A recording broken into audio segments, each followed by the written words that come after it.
Hello everybody, welcome back to another tutorial. In this one we are going to be doing a beautiful cat study using black paper. Let's start off by going through the materials that I'm going to use for this tutorial series. There's not going to be too many. I'm only going to be using black paper and a couple of white coloured pencils. The black paper that I'm going to use is the Faber Castell mixed media pad. And you can use any black paper that you want. This one's really nice and thick. I recommend getting one that is a bit of a thicker weight paper so that it can take some layering with the coloured pencils. So this is a great choice. I will leave all of the materials listed out below. The pencils that I'm going to use are white coloured pencils. This is just going to be a white study and a white gel pen. I'm going to be using two different coloured pencils. Firstly, I've got the white Faber Castell polychromos, and I'm going to be doing the majority of the work with this white pencil. And then for some of the brighter highlights, I'm using this more opaque coloured pencil, and that is the Caran D'ache luminance white. And then for some really sparkly highlights, for example in the cat's eyes, I've got my Sakura white jelly roll gel pen. For blending, I've just got a clean blending tortillon or blending stump, whatever you have on hand. And this is just going to soften out the coloured pencil a bit. But that's an optional supply. So I'm just starting out by getting a feel for my pencils, just by swatching the white pencil on the black paper to see what range of values I can get. And I recommend that you do the same with your white pencils and your black paper, because you may be using different brands of coloured pencils to the one I'm using, and that's completely okay. You do not have to use the exact same brand of supplies that I'm using. You can use whatever white gel pen, whatever coloured pencils you want, whatever you have on hand, and same with the black paper. But that's why it's useful to get a feel for your pencils before you jump into the study by simply going in with those white pencils and vary your pressure to create a swatch to see the range of values that you can get. Because we're only using one coloured pencil, one colour, it's going to be really critical that we understand how to vary our pressure with that pencil in order to get some different values. I also did the same thing with the white gel pen just to see how well it flows onto the paper and also how much brighter these highlights are compared to the coloured pencils. And as you can see, a white gel pen gets much brighter than the other coloured pencils, so we can use that for the sparkling highlights. Here you can see the final result of the test that I did. This only took a couple of minutes, but it is important. Now, let's start off with our study.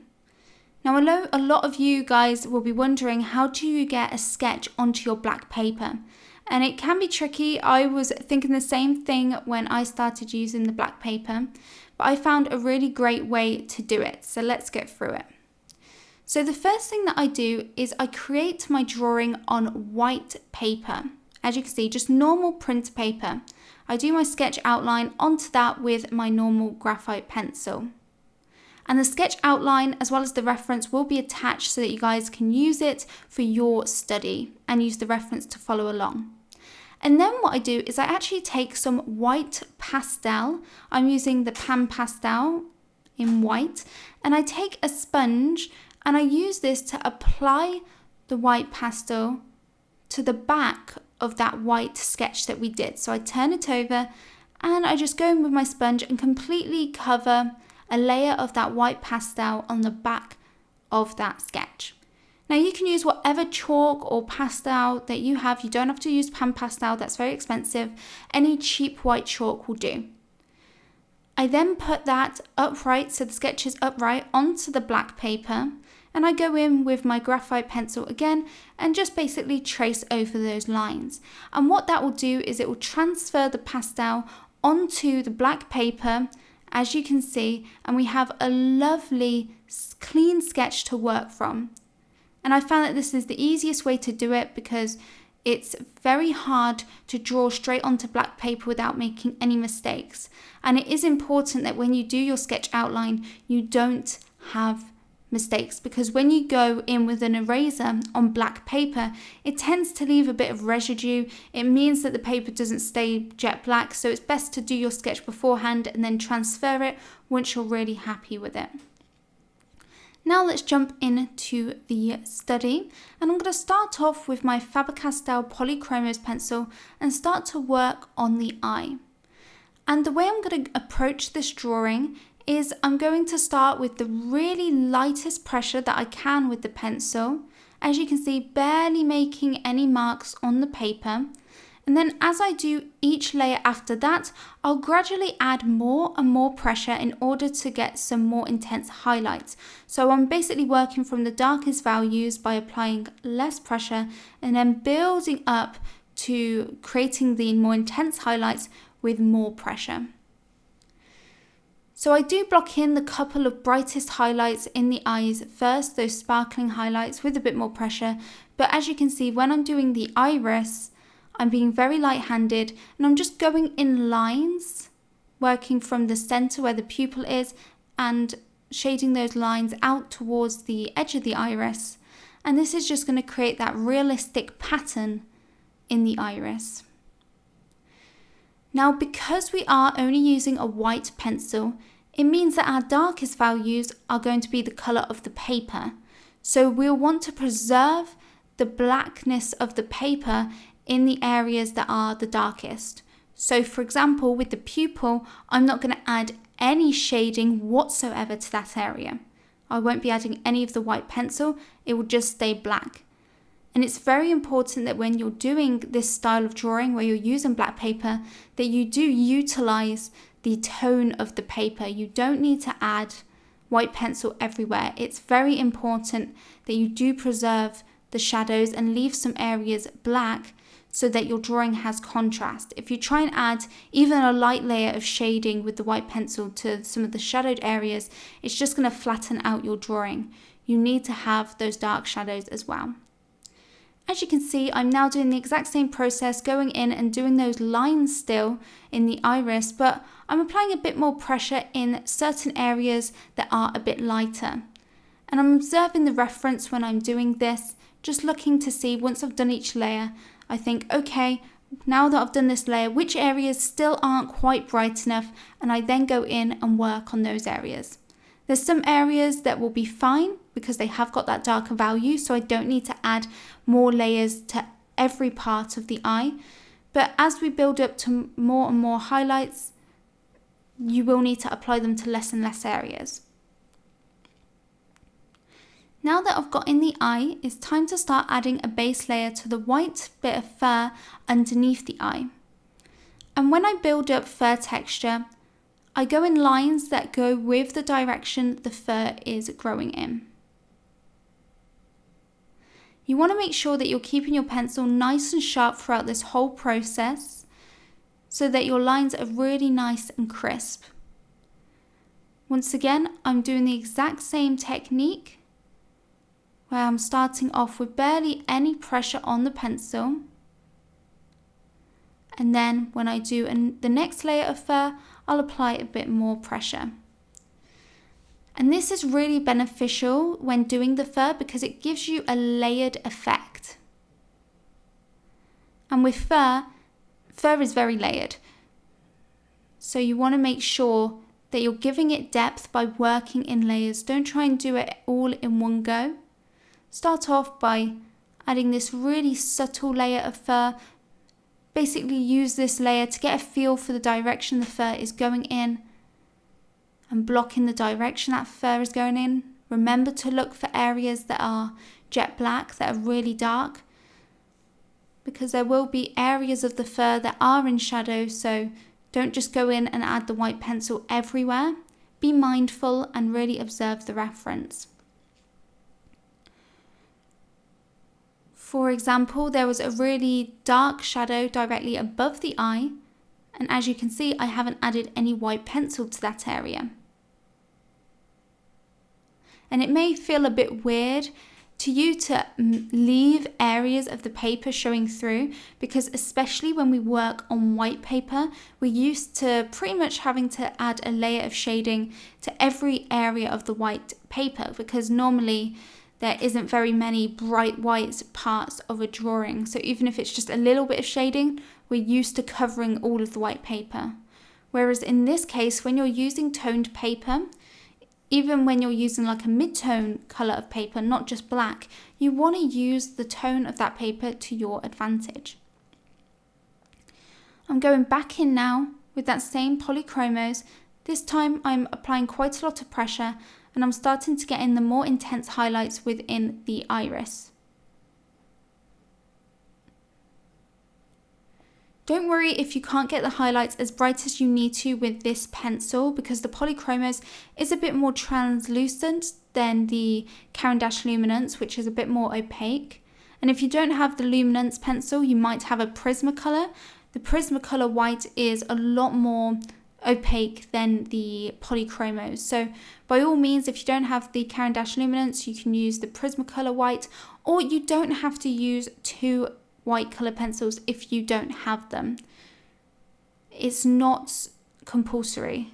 Use what you have. So if you just have a white Prismacolor, that would actually work really well for this. Now I'm going in with the white Caran D'ache luminance pencil, and I'm starting to build up some of the brightest highlights both within the eye and that section of fur that I've sketched in. And this is going to increase the contrast because we are creating a more diverse range of values in our study. Every time we add a new level of brightness, we add a higher intensity of a highlight, we are creating a larger range of values and therefore increasing the contrast. And having good contrast in your drawing is what is going to make your study stand out and pop. It doesn't matter if you've got loads of detail if you haven't got a range of values. So if your drawing looks flat, then that is most likely because you haven't got your dark shadows and your brighter highlights.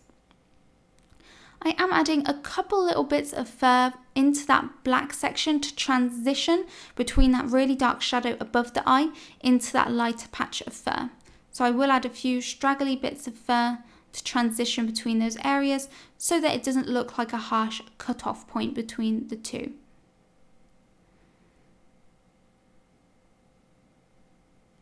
As you can see, I'm working on it section at a time, and I will repeat this process throughout the whole of the study. It is a very simple technique, but you just have to do the same technique throughout every single part. So it's more just a long process, but the technique doesn't change much between each area.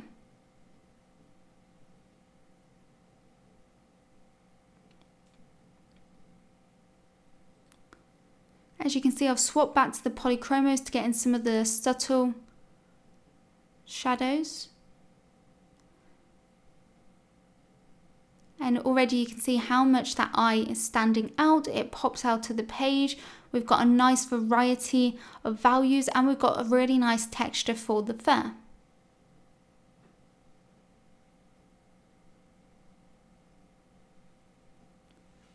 Make sure that you study the reference every couple of seconds, especially when you're drawing the fur, because it can easily change direction even within the same area that you're working on. One area of the cat, the fur can be going in completely different directions, especially as you get around the nose area and it curves around the mouth and the cheeks. The fur can go off in all different directions. Once again, with this next section of fur, I'm simply starting off with barely any pressure on my pencil and just marking in the direction the fur is going in. And in this case, it's curving slightly upwards, wrapping around the contours of the cheek and the face.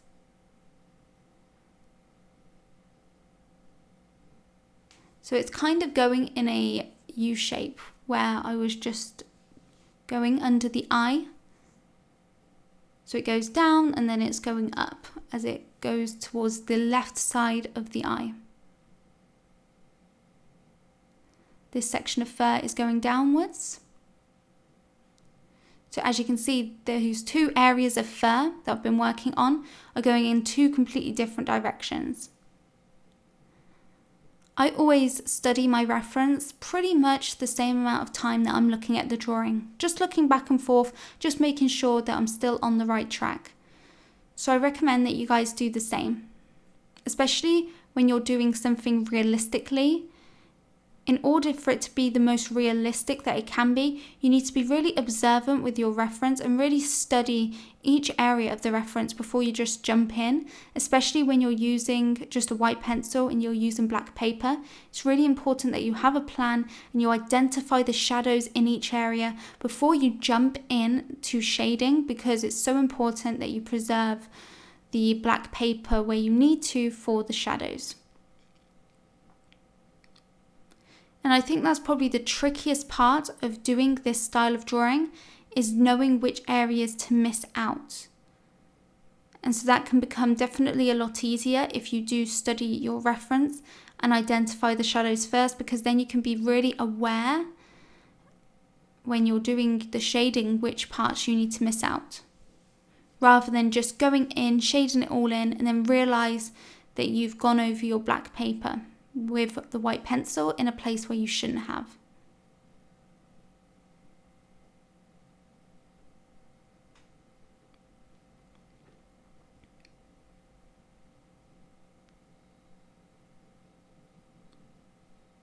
Don't worry if your drawing goes through a little bit of a weird stage,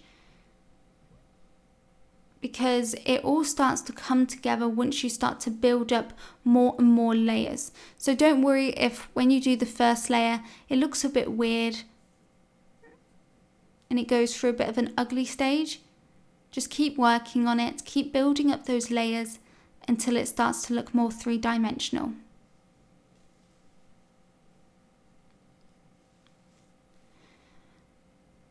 One thing that I would recommend when you do studies on your own, when you do this style of drawing, or any sort of drawing, when you do it yourself, when you do the sketch outline, it's very important that you use your sketch outline to allow yourself to get some basic information about the drawing. So what I mean is that in my sketch outline, I also include in the sketch areas that are like dark shadows and some of the brightest highlights. So when I do my sketch outline, I sketch out where the bright highlights are in the iris, so I know to colour them in with a lot of pressure with the white pencil, or when I'm using white paper, I know to preserve those areas. And also you can see where I'm drawing now, that sort of teardrop shape next to it where I haven't applied any shading. I included that in the sketch outline, so the shadows in the fur, so that I knew which of the larger areas to completely miss out with the white pencil.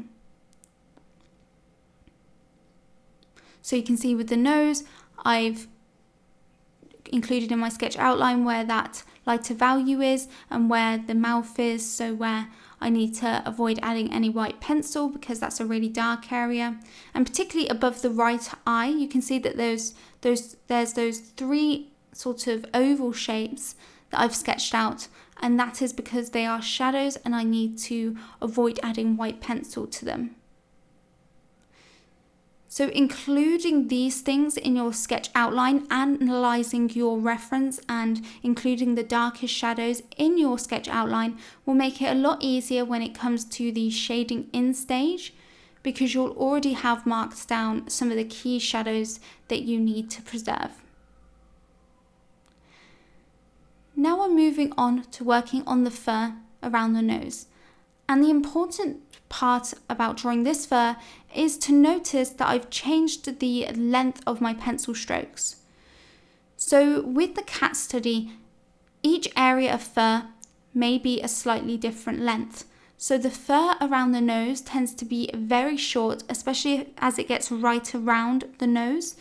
And then the fur on the ears or around the side of the face can be a lot longer.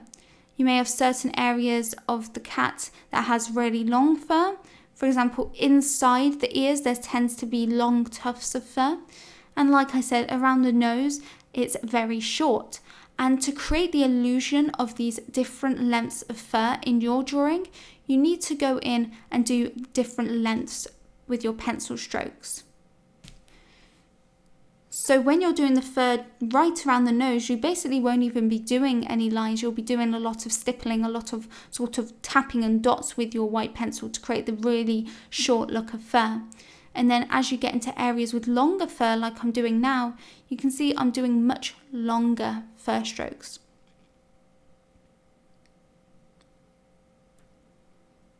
Another thing you'll notice when I do each little strand of fur is that I don't do it dead straight. And I notice that this is a common mistake that I see beginners make when I critique their artwork. If you do the fur really straight, it starts to look very unrealistic, very uniformed and unnatural. What I recommend is giving each strand of fur, each little bit of fur that you're drawing in, a little bit of curve. Curve it slightly in the direction that it's going in. Never do the fur really, really straight. Make sure that your lines have a lot of motion and a lot of curve to them. And this will make the world of difference in the realism of your study. See, now I'm going back to working on the area of fur for the left cheek, but I've switched over to my luminance pencil, made sure it's really sharp, and I'm starting to build up the more intense highlights in this area. So I'm going back in and adding some intense highlights above the left eye, adding more pressure to the white pencil now to really get it as bright as you can with this pencil. Make sure that you keep sharpening your pencil whenever you're noticing that it's getting slightly blunt. And you'll know that you need to sharpen your pencil when your lines are no longer crisp and clean. When they start to get fuzzy and grainy, then that indicates that you need to go in and sharpen your pencil. So you can see that I'm doing very short lines around the nose.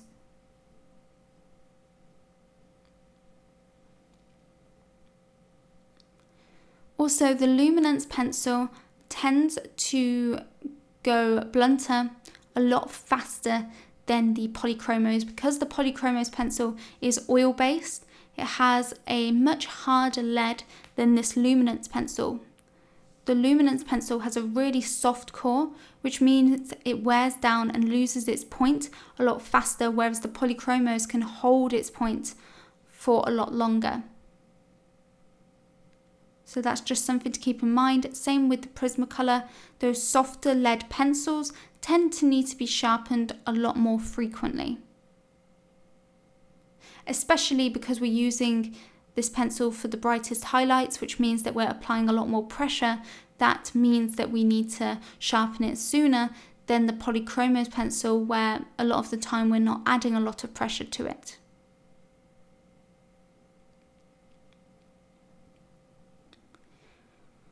If you're finding it hard to add a lot of layers with the white pencil to your black paper, then that may indicate that you're using a black paper that is too smooth.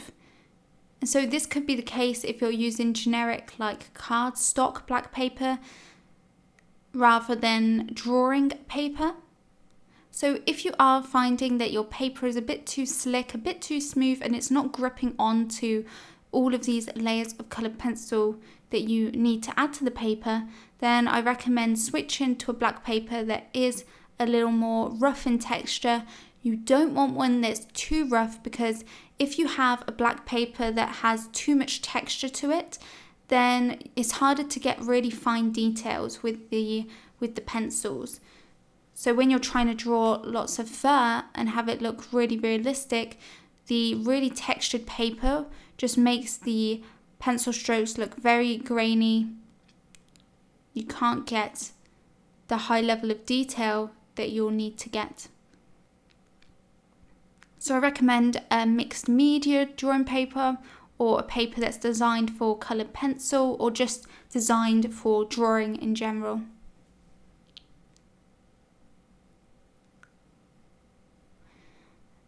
As you can see, I jump around the drawing quite a lot, switching back and forth between different areas.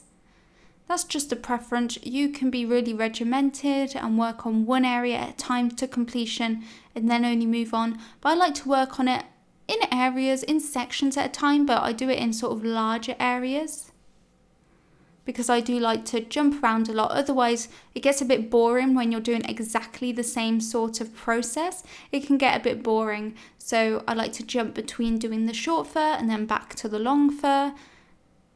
Jump between doing these more shadowed tones with very light pressure on the pencil, and then I'll go back and add some brighter highlights. That's just to keep it more interesting. And you can see that around the nose, because this fur is so short, I'm basically just shading this area in with a bit of the white pencil in circular motions, and then going in and building up some fur texture over the top. So I added a very light layer of the white pencil all over this area. And then I'm going in and doing these really short pencil strokes to create the texture for this part of the nose.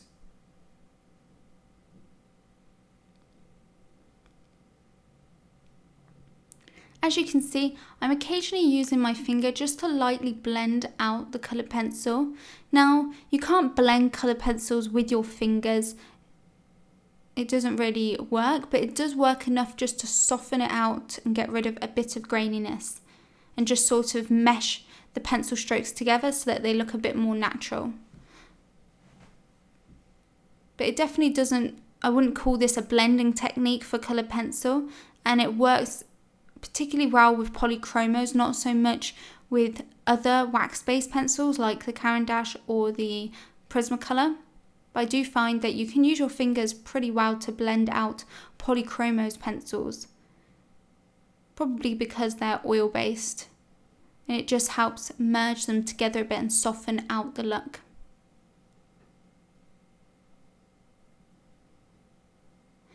And that can be good if your pencil strokes are looking a bit too harsh and you want to soften it out so the fur looks a bit more natural. But like I said, I will be using a blending stump to soften out the fur later on as well. And now I'm moving over to the other eye, and straight away I'm going in with that luminance pencil with a lot of pressure and just blocking in those really intense highlights. And this can be useful because we've got the black of the pupil and the brightest highlights in the eyes. So we've got our brightest value and our darkest value within the eye. So it may make it easier to judge all of the other values and tones in the eye now that we've got in those two extremes. So I've switched over to my polychromos pencil now. And once again, I'm repeating the same process as I did with the other eye, by going in with very little pressure and just shading in the iris by going in lines that are starting by the pupil and feathering out towards the edge of the iris.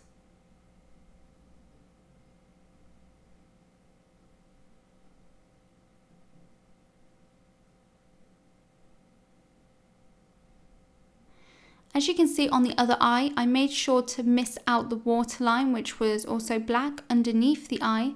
So I left that thin bit of the paper showing through before I did the fur under the eye. I made sure to leave that gap for the waterline. So I'll need to make sure that I do the same thing with this eye. So like I said, it's important to figure out which areas you need to leave black before going in and shading the area. So in this case, it's the pupil, the area above the eye, and the thin bit of area below the eye for the waterline, and also the inner corner of the eye where the sort of tear duct would be.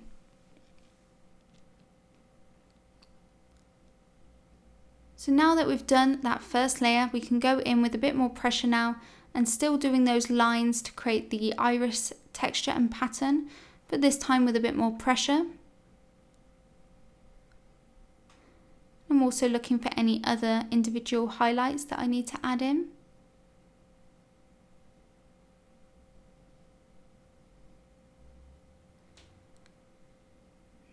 Now I'm going in and starting to block in the highlighted area of fur below the eye. Like I said, I left a little gap of black paper shown through, a little sliver for the waterline. It's very important that you leave that waterline area. You don't want to connect the eye with the fur.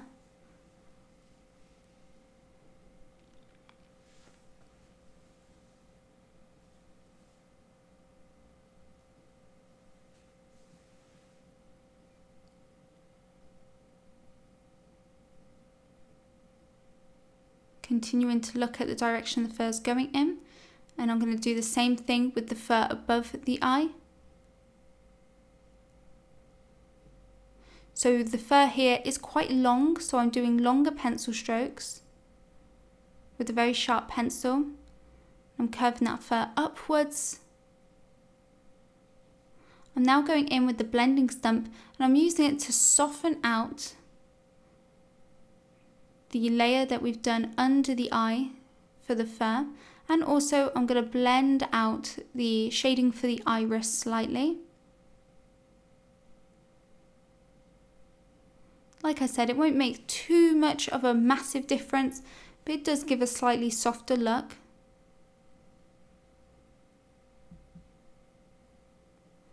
I'm going to go over and do the same thing with the fur on the left side of the drawing.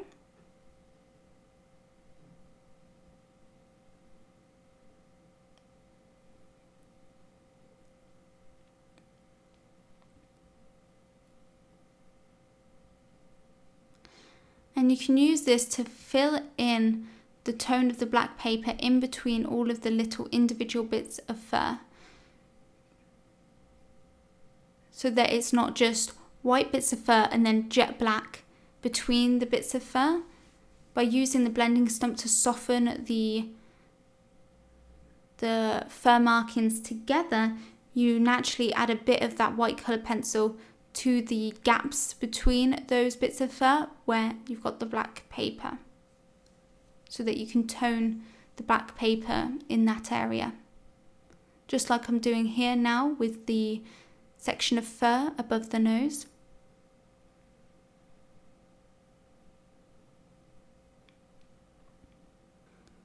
You'll definitely want to make sure that you're using a clean blending stump for this drawing. You do not want to use one that you previously used for a graphite drawing, or any sort of pastel drawing that has darker values, because if you have any residue of graphite or darker pastel or charcoal on your blending stump, then when you use it to blend out the white coloured pencil, you will darken up those areas and it will make it all muddy. So you'll want to make sure that you're using a very clean blending stump, or you can use a cotton bud if you don't have a blending stump, or like I said, you could get away with just using your fingers, because at the end of the day we're not really trying to fully blend it out, we're just trying to soften up the pencil lines a little bit to give it a more realistic look and a softer look to the lines. I'm just brightening up under the waterline, and I'm going to go in with a bit more pressure now under the eye and create the second layer of fur. Just basically going over the top of the first layer, but I won't add the second layer to the whole area, just the areas that need to go a bit brighter still. So like I said, as you do each new layer and get brighter and brighter, you'll naturally need to work on that layer in less areas. So your first layer goes pretty much everywhere, all over that area. Then with your second layer, when you're getting slightly brighter, you will just need to do that shading on the areas in your reference that still need to go lighter. And then with your next layer, you'll need to apply it to even less parts of the area, because there's less parts of that area that will be really bright and really highlighted, until you get to using the white gel pen, where you'll just be adding it to the brightest highlights within each area. I hope that makes sense. But basically, as you do each layer, you'll need to apply it to less and less areas. And that's the same if you're doing a study on white paper. When you're going gradually darker and darker, as you go darker and darker, you'll need to apply those shadows to less and less areas.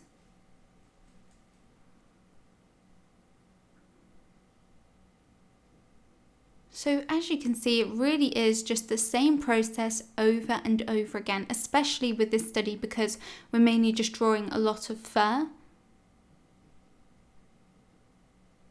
So it's just a very repetitive process, but these studies can be good because the way that you get better at something is by doing that repetitive process, by doing the same thing for a few hours, as long as you're doing it in the right way, practicing the right sort of techniques and being effective with it, rather than doing any bad drawing habits, then you will get better and better the more you practice. It's important that you don't just think that practicing loads will make your drawing better, because if you're practicing drawing fur loads and loads, you're doing loads of drawings of animals and you're drawing fur, but you're doing it in exactly the same way, but in a way that's filled with loads of mistakes, then your drawings are just going to turn out the same. So make sure that when you're practicing the right drawing techniques, the right sort of habits that will get you the best results, rather than repeating the same bad habits over and over again. And if you do find that you don't like the way your drawings are turning out, you think they look bad and they're not improving, then that's a sign that you are doing some bad drawing habits or some ineffective techniques, and you need to figure out which areas of your drawing are lacking, which areas of your drawing are the weakest. Figure that out and then follow some tutorials on how to improve in those areas. But once you've got the technique down, once you're following the correct sort of techniques, the most effective techniques, I don't like saying correct because there's loads of different ways you can do something. There's not one right way, but there definitely are more effective ways at getting the results you want and the look in your drawing that you want. So if you're following this technique that I'm doing, the more you practice it, the better you'll get at it and the better your results will be. Especially with this sort of style, because it can be very weird approaching a drawing where you're starting with black paper and you're going lighter and lighter and you have to preserve the darkest areas. It can be very strange to process that in your mind. So you're bound to make mistakes at the start. And that's why I recommend not rushing it. Be really slow, really study the reference, so that you can avoid making mistakes as much as possible. I feel like mistakes will only come about when you're trying to rush it and you accidentally add white pencil where you should have left it black. But you can avoid that by really being thorough with the reference and checking to make sure, do you need to add white pencil to this area?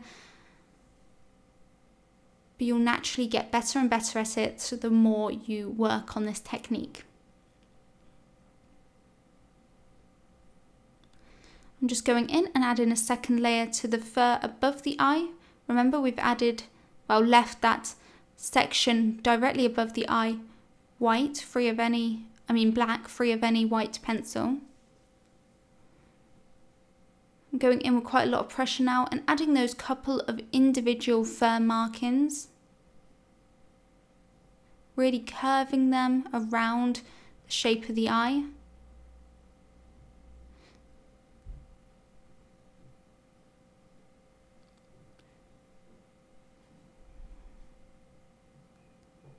I also look for any really subtle highlights within the black areas.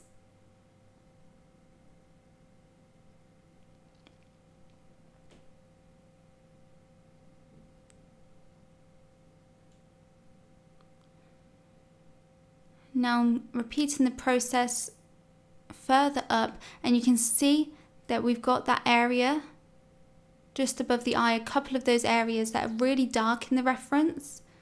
Couple of dark patches of fur, so we're going to leave those areas black and work our way around those areas as I'm doing now. You can add a few bits of fur going over into the black areas in order to transition between these sections of fur. And that's always important. You never want it to look like a harsh cut-off point between different areas of fur. One of the key ways that you can make fur look realistic is to always naturally transition between different colours of fur or different values of fur by doing a transition, not having it as a harsh cut-off point. Make sure that you're adding these lighter bits of fur, going over and wisping over and curving over into the shadowed sections, into the black areas, so that you can't really tell where one section ended and the other started, where the blonde first ended and then the black fur started, for example. You want it to be gradual transition, because with fur and hair, it isn't a harsh cut-off point. It's a lot more sort of natural and messy than that. There will be more of a subtle change. There will be bits of the black fur overlapping onto the blonde fur and vice versa. Going back towards the nose area, doing these really short pencil strokes with a bit more pressure now to build up some more highlights. And I'm just going to continue with this process, and then I'll come back to talk you guys through the next step.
Once again, I'm switching over. I'm going to switch over to the Caran D'ache luminance pencil, the brighter white, to get in some more highlights now.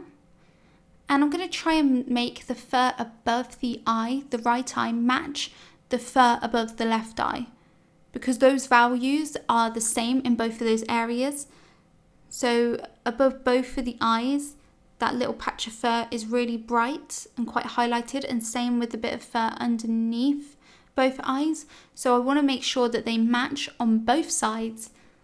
So I'll need to do a lot more layering with the white Caran D'ache now above this right eye. So that's another aspect to look at with your reference. Make sure that your values sort of match throughout. Make sure it's consistent. So with both eyes, make sure that the brightest highlights within the iris is the same value as the highlights in the other eye. So consistency is very important in your drawing. So compare the values within each area. Make sure it all matches with the reference. And if you are using a reference, if you're doing this style with a different reference and your reference photo is in colour, then that is going to make it really hard to do a good drawing. So I recommend that whatever your reference is, if you are doing this sort of technique with white pencil on black paper, make sure you turn your reference to black and white. Make it a black and white image. Make your life a lot easier, because it would be very hard to compare your values with a coloured reference and to know which areas of the black paper you've got to preserve if your reference is in colour. It's so hard to work with a black and white medium using a coloured reference. So switch it to black and white. You can do this on your phone, on your laptop, just edit the photo. You don't need any fancy editing software to turn it to black and white. Any half decent phone will be able to do it, or you could download an app if it doesn't let you do it directly using your phone editing software, or like I said, you can do it in most laptops or PCs. Now moving on to the nose, a lot of the nose is really dark, but we've got this area here that I'm shading in that we marked out in our initial sketch outline that is a little bit lighter. So I'm just doing some shading. You can use circular motions. And I just added a base layer of shading over this whole area. And now I'm going in with a bit more layering, and I'm just adding that second layer everywhere, but leaving a small strip that's darker in the center of that highlighted area. Because if you look at the reference, you can see that within this lighter area, there is that little dark line in the middle.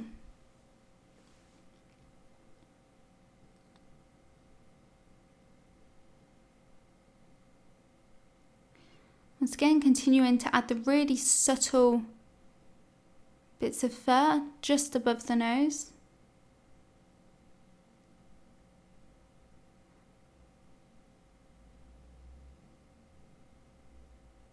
And I'm going to leave the rest of the nose pretty much black. And it will look weird until we get in the fur around the nose, and then it will start to pop and make sense a bit more. So that's what I mean. It will look very weird until you've got in the values around it. And that's why it's important to look and compare your values to see if each element which is next to each other, to see if they've got the right values. Because in order for the nose to pop and for the shadows of the nose to pop, you need to have those brighter highlights next to it. So you need to make the fur around the nose bright enough in order to contrast against the darkness of the nose and the mouth. So I'm working on the fur around the nose now for the sort of, is it a muzzle? It's not a muzzle on a cat, is it? Around where the whiskers are for this area. And you can see that the fur is curving downwards at a downwards angle. So I'm doing these really subtle lines using very little pressure on the pencil. Just aiming them downwards in a downwards direction, but still curving them. And as the fur gets closer towards the mouth, it's longer, but then it's shorter around the sides of the nose. Going in with a bit more pressure, building up a second layer to the areas that need to still go a little bit lighter, and to sort of add this top layer of fur. Because when you look at fur, it is in layers, and so you have the bottom layer of fur, and then it gets more and more layers, it gets lighter and lighter, because the top layer of fur is getting hit with more light, is able to get more light to it, whereas the bottom layer of fur is a lot darker because it's not able to get access to as much light. Same with your hair. The base layer, the bottom layer of your hair will be darker, and then as you do more layering over the top, it will get lighter and lighter because it gets access to more light, and the light is hitting that top layer of the hair.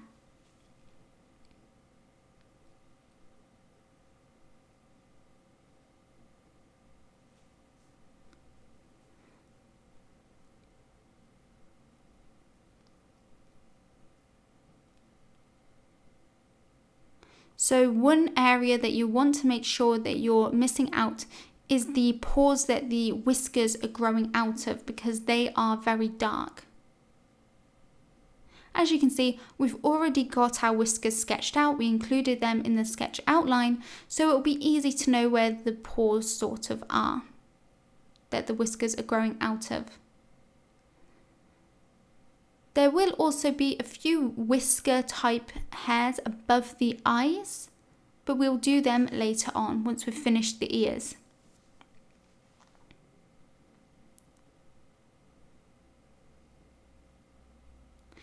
You may be wondering why I chose to go in this sort of order with the areas that I've been working on.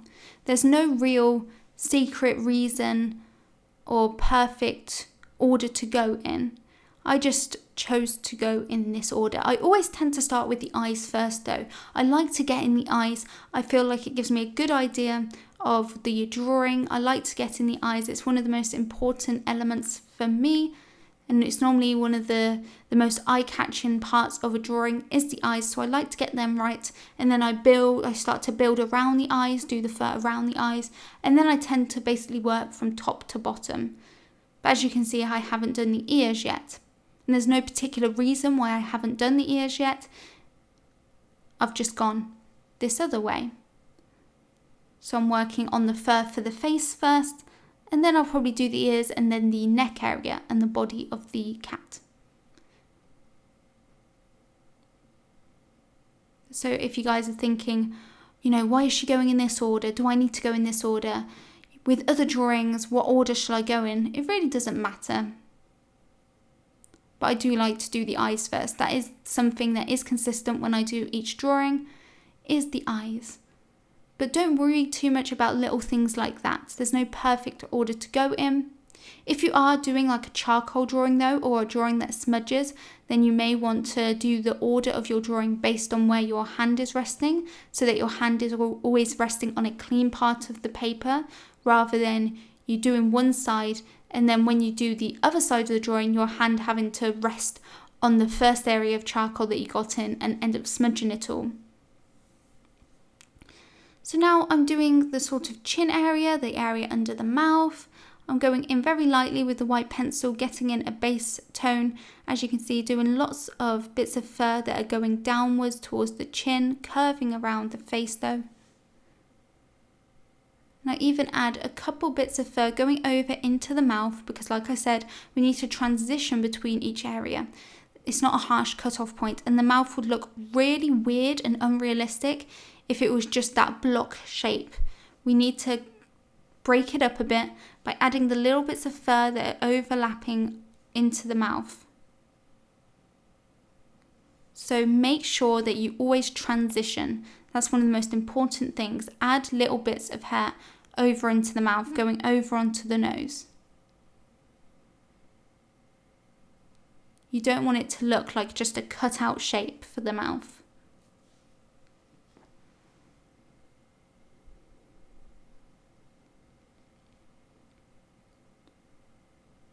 So I'm just going to continue to very lightly add in the base layer of shading for this area, and then I'll come back to talk you guys through the next step.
Now that I've done that, I'm going to go in with the blending stump, and I will start to use the blending stump to soften out the shading for this area that I've just completed the first base layer on. And as you can see, when I'm using the blending stump, I like to go and blend with the direction the fur is going in. So I don't just blend in circular motions. I'm not trying to blend it all out completely. I'm just trying to soften out these lines for the fur texture. So in order to keep the fur texture but soften it out slightly, you need to blend in the direction the fur is going in. And make sure to look at the direction each section is going in, because as you can see, it changes quite a lot. And it's nicely smoothing out the area and adding a base layer of shading to all of the gaps between each pencil stroke.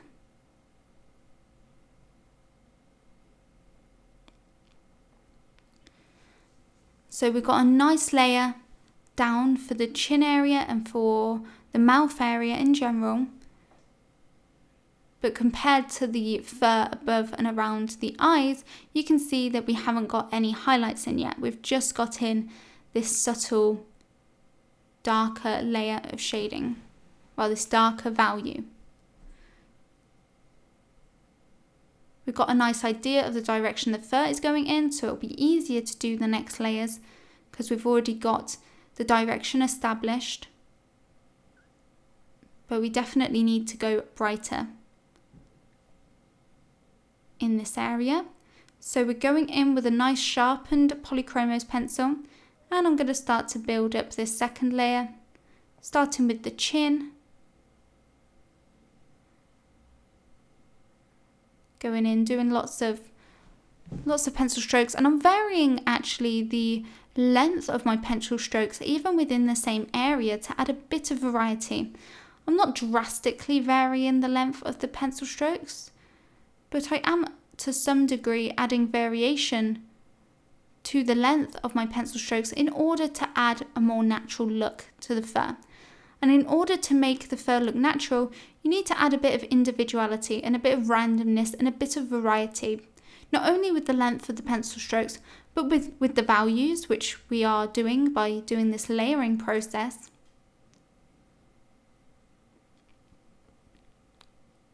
And also the way that it's curving. So you can do a few rogue bits of fur that are going in a different direction, just to make it look a bit more natural.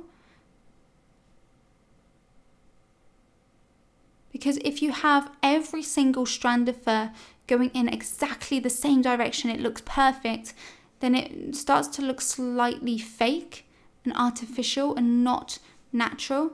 Whereas if you look at real fur with cats and dogs, there may be the occasional bit of fur that's just veering off in a slightly different direction. Or when you're drawing hair and you have those flyaway hairs around the edge of the hairstyle, they might be going in a few rogue directions, but that helps just to keep it looking a bit more genuine.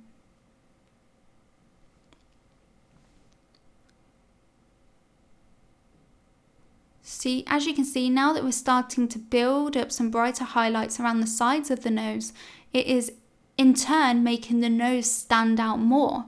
So we haven't changed the nose in the last few minutes, but now that we are changing the areas around the nose, brightening them up, it in turn makes the nose stand out.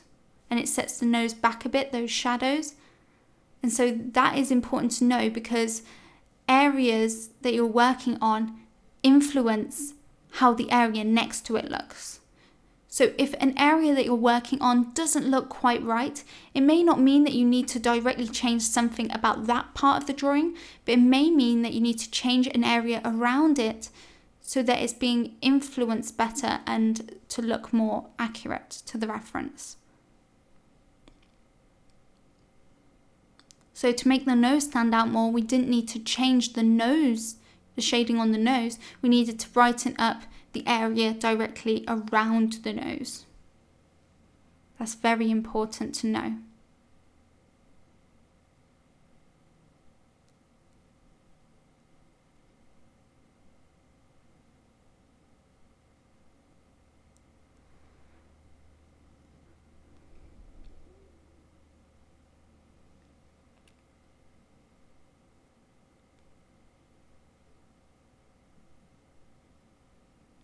I'm just filling in some of the little gaps with some little bits of fur Like I said, go nice and slow with this. There's no need to rush, especially with this style of drawing where you can't really erase without lightening up the tone of the paper.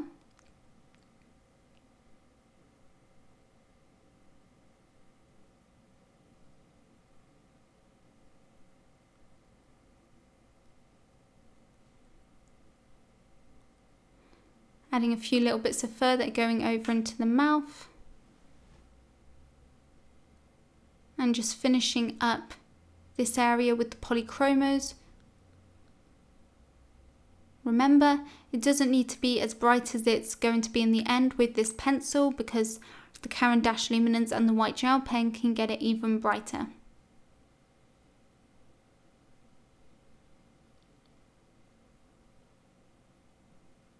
So once again, I'm going to continue for a couple of minutes to work on this layer, and then I'll come back to talk you through the next step.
Once again, I'm just going to switch over to the blending tortillon and just soften out this fur. Once again, softening it out by going with the direction the fur is going in.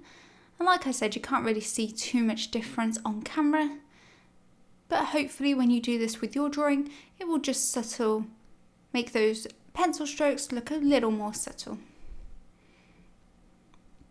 And you really don't need to spend too long blending. As you can see, it just took me about 10 seconds or so. And then you can jump into the next layer with your Caran D'ache pencil, or if you're using one pencil, just by adding a bit more pressure, and start to add this top layer of fur.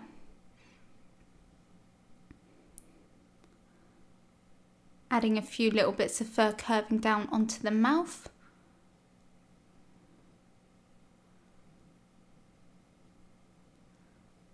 To break up that uniform shape for the mouth. It's still looking a little bit uniformed at the moment, so it definitely needs a few individual bits of fur going over onto it. And I'm just jumping around all of the areas that I've been working on, looking at the reference and identifying any of the brightest highlights that still aren't bright enough in our drawing just yet.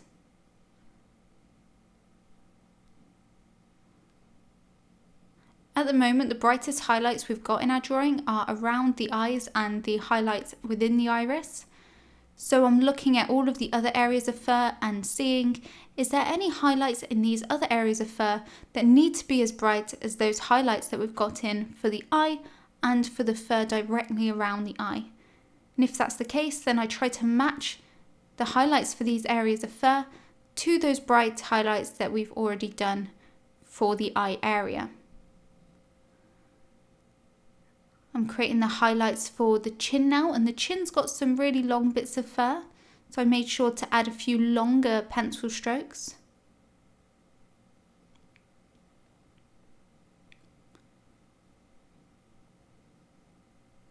Switching back over to the polychromos, just to fill in a couple of details that I noticed whilst going back to the area. So you can switch back and forth between the different pencils if you notice a part of the fur that needs a few more details.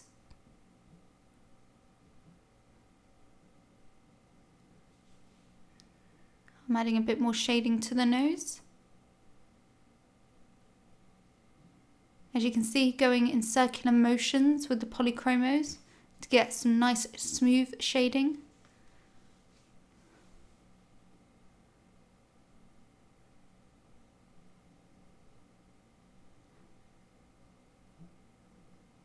And I'm adding a few short lines to integrate between the fur and the nose, to transition between those two areas.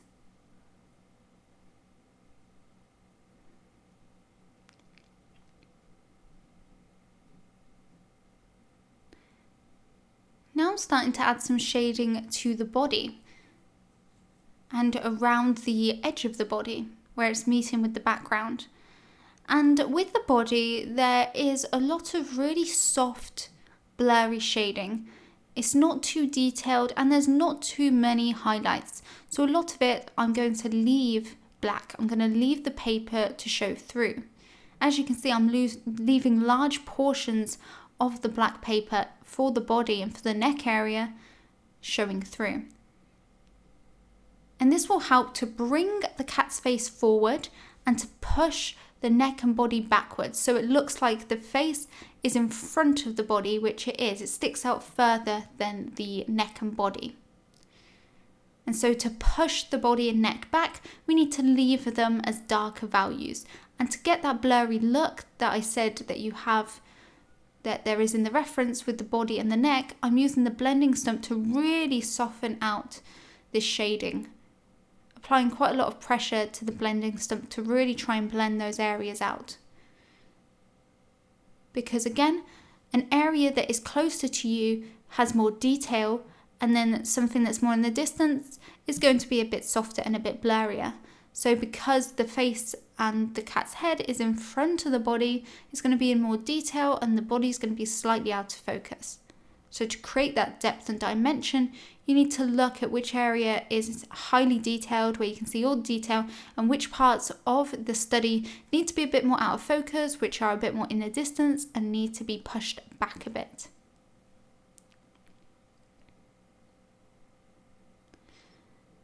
And so I've just added a little bit of shading to the body, but now I'm moving on to this area on the right side of the cat's face. And I'm trying to mimic the left side. So we want those areas to match in terms of the values. But I'm starting off with my white pencil, the white polychromos, to add some really subtle layering, some subtle first layers to this area. And there's not really much else to say. I feel like I'm repeating myself quite a lot because it just is so repetitive.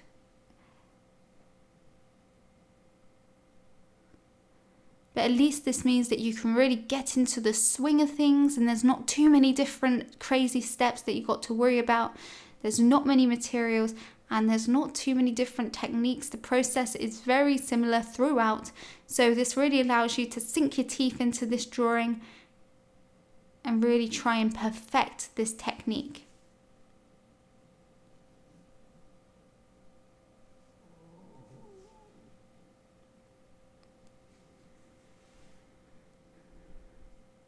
And you can see that with the sketch outline, we marked out the sections of the body that need a bit of lighter shading, and then the rest of the areas are pretty much just black.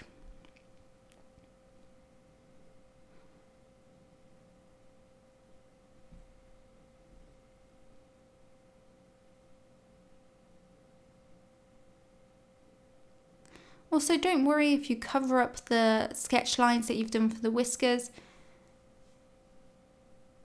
We can easily add the lines in over the top, so don't try and work around the lines for the whiskers. And I will be using a Caran D'ache luminance pencil to get in the whiskers so that they're really nice and bright and stand out the most. I'm not going to use a white gel pen for them because I think that would look a bit too fake. I'm only going to use the white gel pen for like the highlights in the eyes, but not for the whiskers, they would be a bit too bright. I'm also going to start to block in the shading for the ears.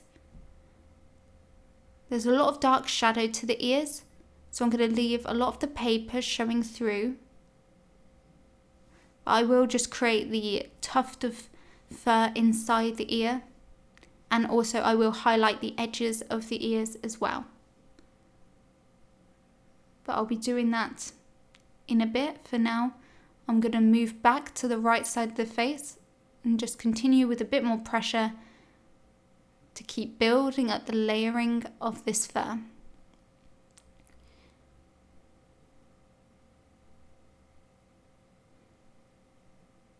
In this area, the fur is curving slightly downwards. So as you can see, I'm doing my lines curving slightly downwards.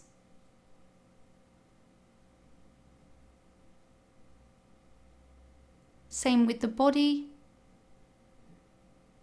And like I said, because the body is really dark, I'm just doing some very subtle shading with the white pencil.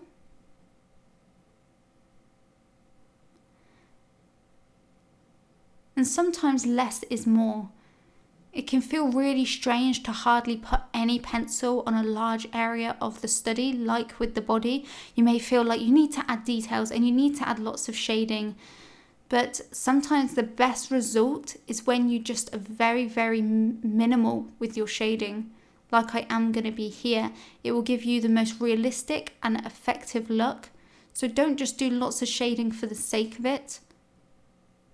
And don't press hard with your pencil for the sake of it. Really think about whether you need to add a lot of detail, a lot of shading, or whether it will be the most effective to leave lots of the black paper showing through in certain areas like the body. As you can see, it's been very effective here with the body. It's given us a really realistic result.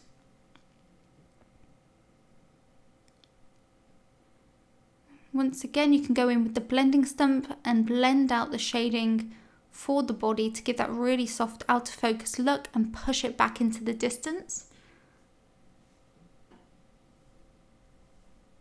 Because it's blurry and out of focus, you can use circular motions to blend out these areas with the blending stump.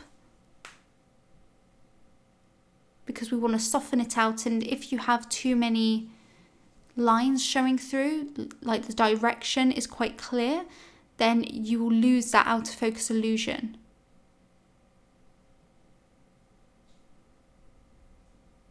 So I recommend blending in circular motions for any areas that you want to look out of focus.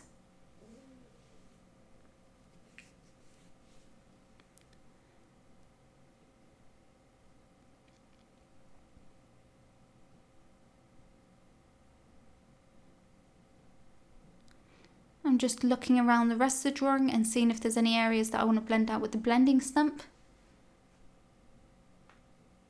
It's always important to keep looking around every aspect of your drawing every now and again to see if there's something that you need to change, something you need to blend out a bit more, any highlights that you need to add.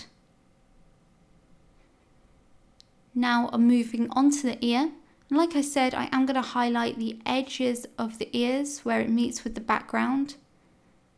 And I'm doing this by using circular motions with the polychromos pencil just to lightly shade in this area.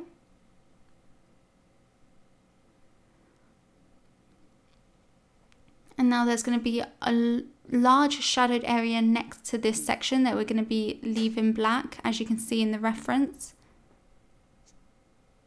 It's very dark on the sort of right side of this ear.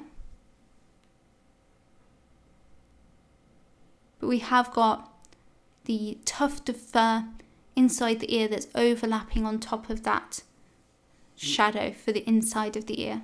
So the inside of the ear is in a lot of shadow, but then you've got the fur overlapping onto the inside of the ear, which is in a bit more highlight.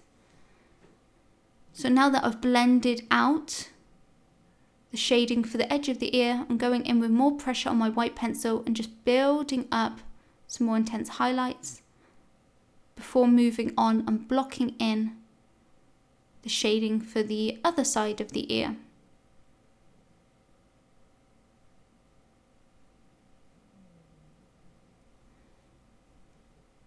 And you can see that when you shade it in using circular motions, it does look a little bit grainy, so that's why it's important to go in with the blending stump and soften it out.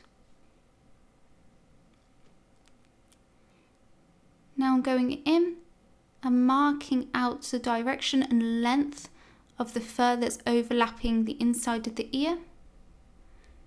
As you can see, it was curving up and around towards the right side. So it's leaning over towards the right, that section of fur.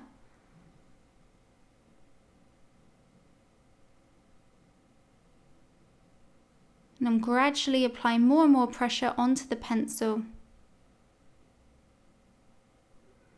to build up the intensity and to give that layering effect.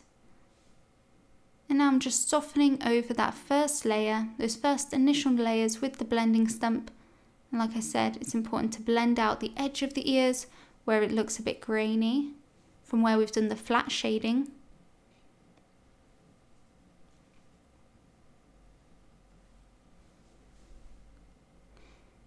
Once again, it's just about repeating and building up those layers. Nothing really different. But as I get towards the final layer within each area, you can see that I do add more individual bits of fur that are going in different directions. They're a bit more unique to really break up the uniformed look of each section of fur.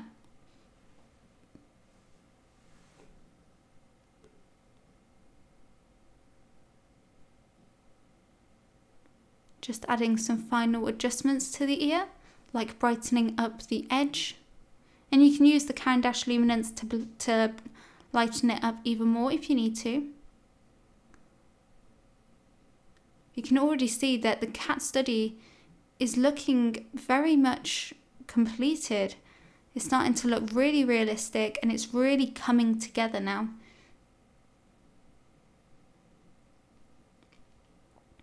We definitely need to add a few more layers of shading for a few areas of the fur for the cat's face. And we need to get in the whiskers, but it's really coming together and I hope that you like how yours is looking as well. Once again, blending out the next layer of shading that we've done for the ear. And I'm just going to continue finishing up this ear. And then I will talk you guys through the next step.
Now I'm going to repeat the same process with the other ear.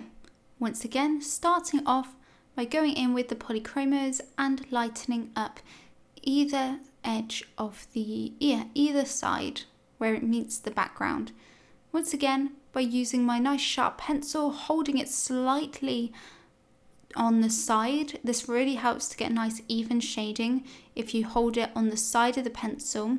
And also I like to hold my pencil quite far back, and this once again allows for you to create consistent pressure and therefore get even shading.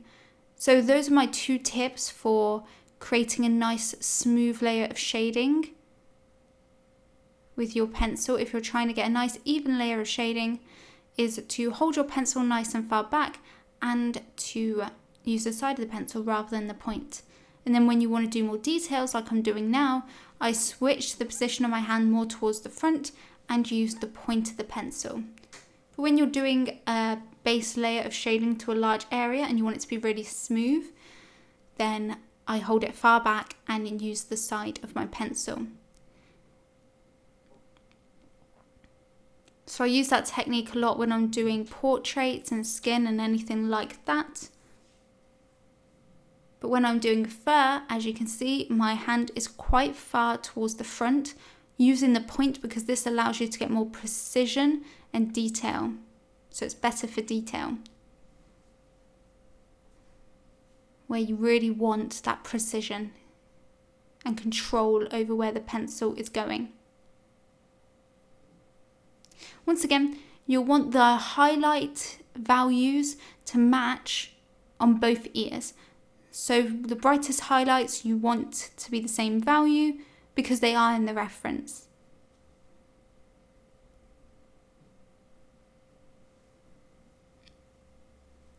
I'm just adding the subtle highlights that you can see within the ear. So in the inside of the ear, I'm just adding the little structures and some light shading, very subtle.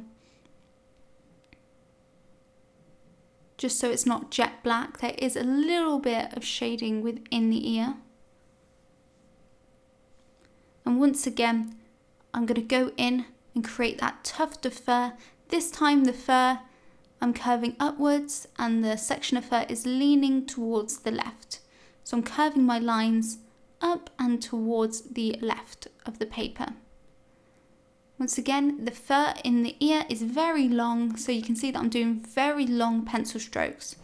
You can see the difference in length that the pencil strokes are for the fur in the ear compared to the fur on the nose. There's such a dramatic difference, but this gives us the illusion of the different lengths of fur. So make sure you vary the length of your pencil strokes so that your fur doesn't look the exact same length all the way around your drawing.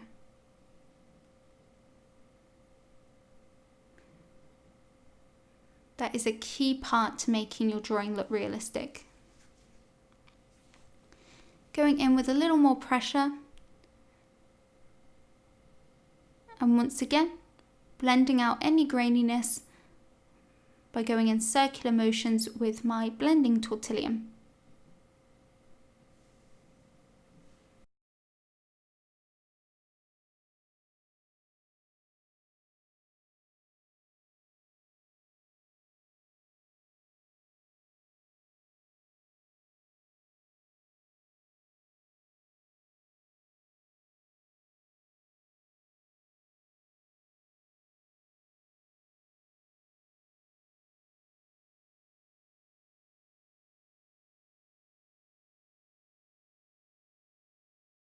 When you blend the section of fur within the ear with the tortillon, with the blending stump, make sure that you go with the direction the fur is going in.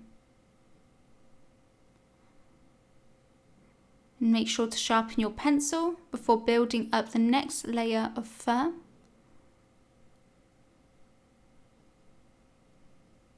And you can see we're getting in some really bright strands of fur for this section. And I'm also going to brighten up the edge of the ear to make that pop a bit more. And look around your drawing, see if there's any areas that look a bit flat.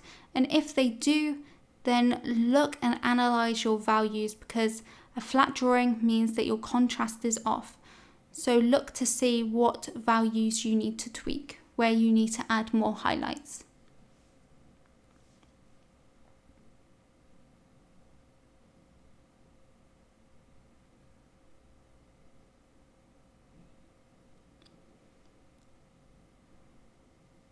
Nearly finished with the ear now.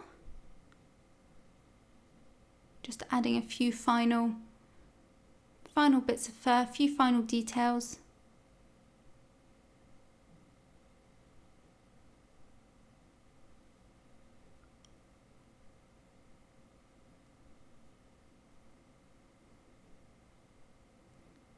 Adding some more bits of fur to integrate from the cat's head over into the ear to transition between those two areas. And once again, just finishing it off by blending out the sides of the ears. And now you can look at both ears, see if there's anything you need to adjust, see if the values match.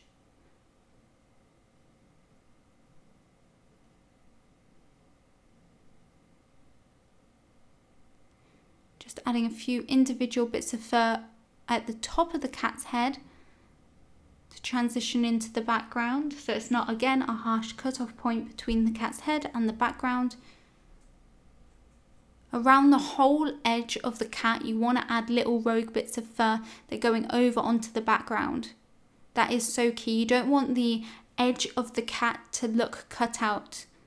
You don't want the cat to look like it's been cut around with scissors and plonked on black paper. You need to make it look like the cat is part of that dark background. So add those little individual bits of fur overlapping onto the background around the edge of the cat's head and body.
So before we call this drawing finished and go in and add the whiskers and final highlights with the white gel pen, I'm just going to take 5 minutes now to look at the whole drawing and add any final highlights that we need to. So we've basically blocked in every aspect of the drawing, and now we just need to make some final adjustments before we move on to the whiskers. Now, for this stage, you may need to change things that I'm not going to change. So you may need to adjust areas of your drawing that I don't need to adjust. And there may be areas that I add more highlights to that you don't feel like yours need to have. You may feel like your eyes, for example, are great. They don't need any more highlights. You've already got them bright enough. So if that's the case, you don't need to follow these changes that I'm making. But this stage, these next 5 minutes, is important for you to self-critique and analyse your own drawing, every aspect of it, and see what you still need to tweak and adjust before you move on to the whiskers. So to do that, you can pause this video, really take some time to study your reference and study your drawing, because you won't be following along necessarily with what I'm doing, and just look for things, areas that you may need to brighten up. So for example, in mine, I can see that the bright highlights that we got around the fur and the eyes, we haven't really got them anywhere else. Whereas in the reference, there's definitely areas of fur in the rest of the cat that are just as bright as the fur around the eyes. So I'll definitely need to go in and brighten up the fur.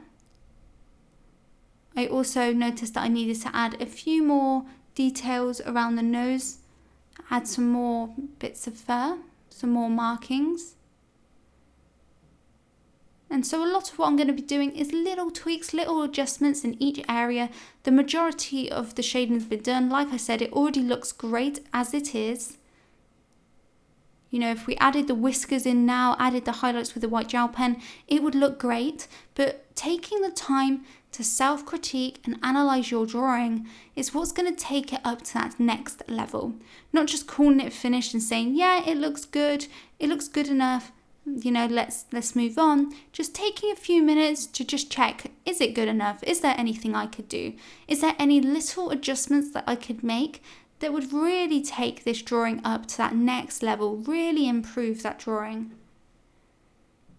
Because I find that the biggest difference in my drawing does come in the last sort of 10-20 minutes. You can really completely change the overall look of your drawing by doing, you know, 5 little changes around the drawing that make a big difference. It's the small things that make a difference, not necessarily all of the big changes. You know, adding a few highlights here and deepening up a few shadows there will really make the drawing pop and take it to that next level. So really it's your values that I want you to check, and to see if you've got the cat's face nice and detailed, is there enough detail in the eyes, and to see if with the body, does it look out of focus? Do you need to blend out these areas a little bit? Do you need to add any more details like I'm doing? I felt like I needed to brighten up the edge of the body just a little bit. And especially add a bit more detail to the fur underneath the whiskers on the right side of the cat.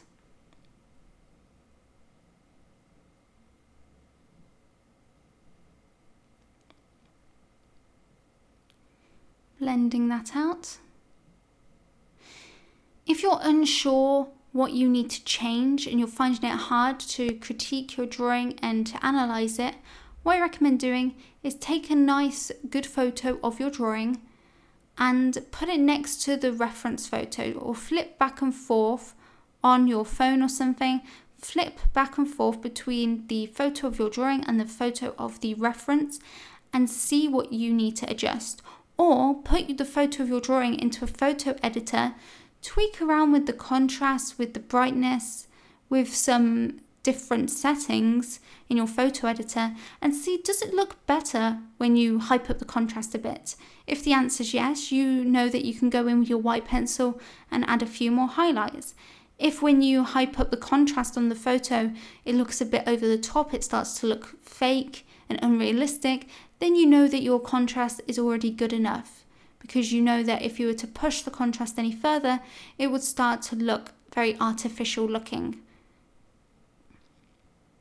But that's what I do sometimes. If I'm like, would this look better with a bit more contrast?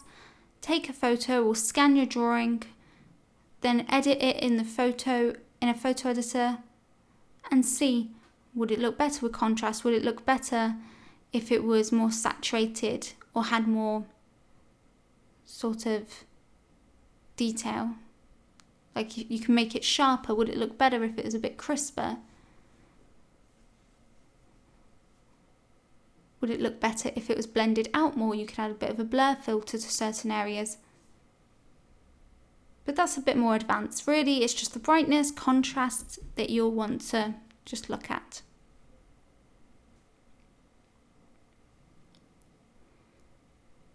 So now to add these final areas of bright highlights, I'm going in with my Caran D'ache luminance. And for those of you that are interested, on the end of that luminance pencil, you can see that I'm using a pencil extender. And so I use this when my pencils get too short. And this just helps you be able to use them for an extra drawing or two and get a bit more out of your pencils. It's especially useful for the luminance pencils because they are so expensive, so you definitely want to make the most out of them. It just makes it more comfortable to hold the pencil when it is a lot shorter. So I'm just going to continue to finish off adding these highlights, and then I'll come back to talk you through the next step.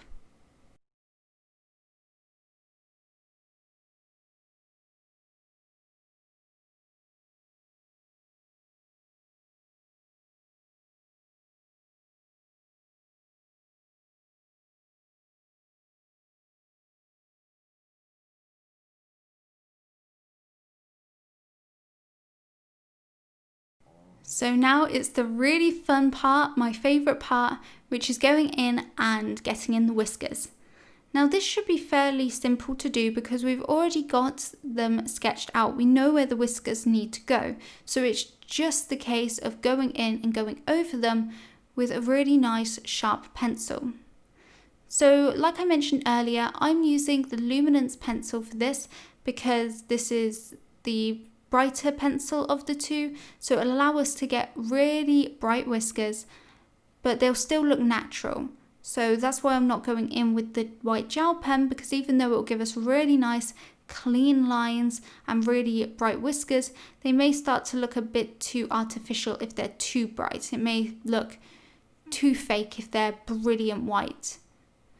So I'm going in with this pencil, and because it's so soft, you'll probably need to sharpen this very regularly between every couple of whiskers, because it will go blunt very fast, and even just it going a little bit blunt will stop you being able to get really clean lines for your whiskers. For example, I found it very hard to get these clean lines. It would have been much easier with the polychromos pencil, but the polychromos pencil wouldn't have allowed you to get them as bright. So you can see that this gives us a bright enough result.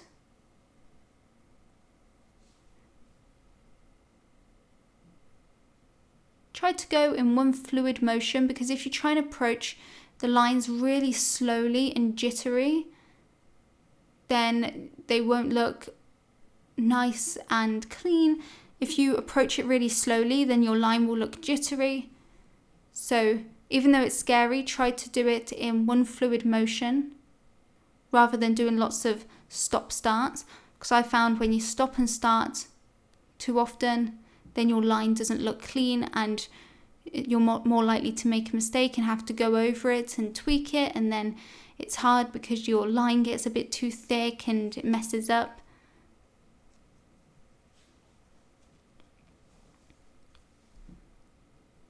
So already you can see my pencil is getting pretty blunt.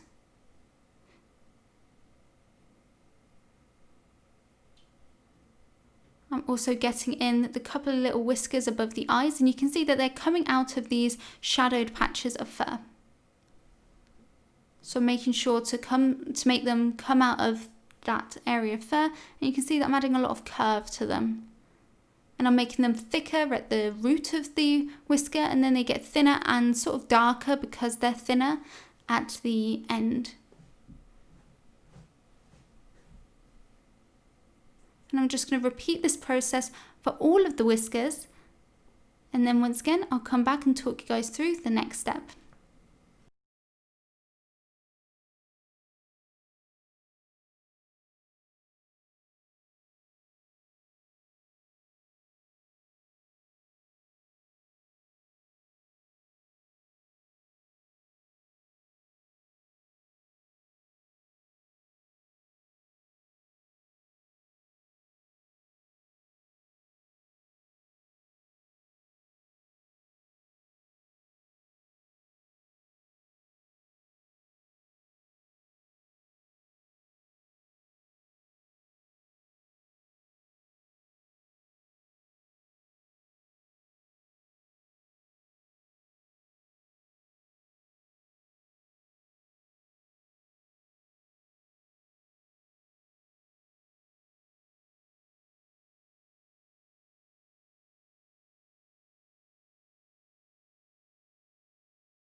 As you can see, the whiskers are slightly different lengths.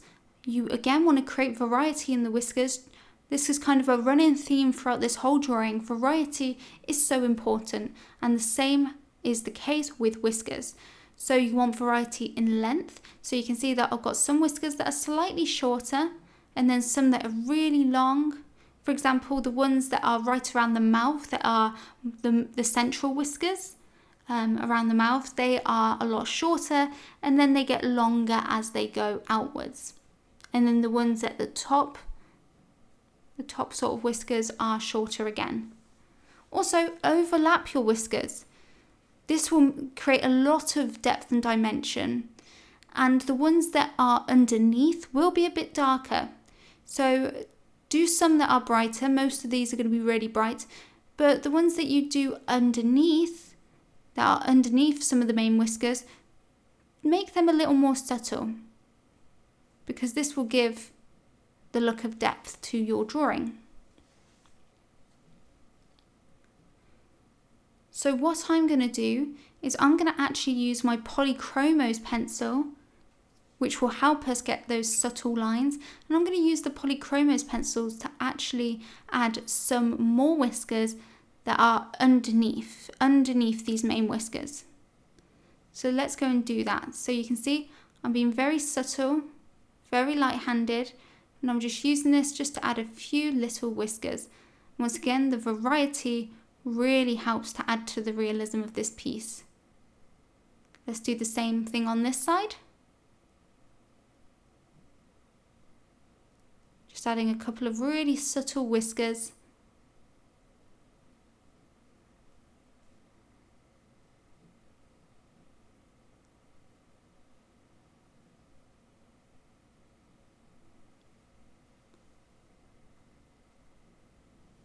And you can go and blend between the whiskers.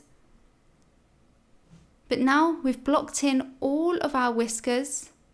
We can just go in and make any final tweaks before we call this drawing finished.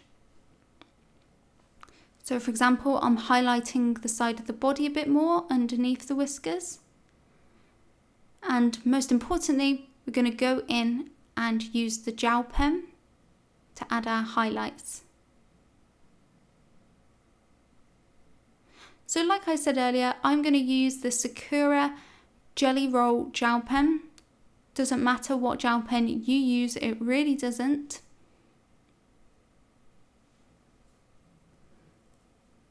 So I'm going to use it just to add a bit more highlight to the highlights within the eye, because we've got the highlights in the eyes nice and bright, but they match the tone of the whiskers, the value of the fur above them, whereas we want the eyes to look really glassy, and so we want these highlights to be a little more special, a little bit more sparkly, and a little more extreme.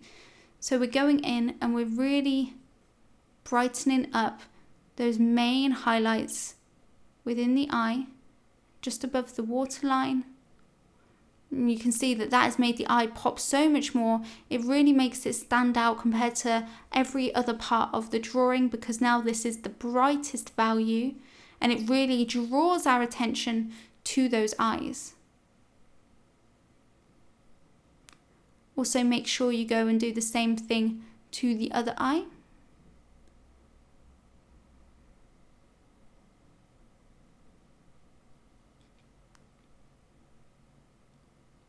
Like I said, this is optional. You don't have to do this, especially if you want to make your drawing more archival, because really white gel pen doesn't last particularly well over the top of coloured pencils.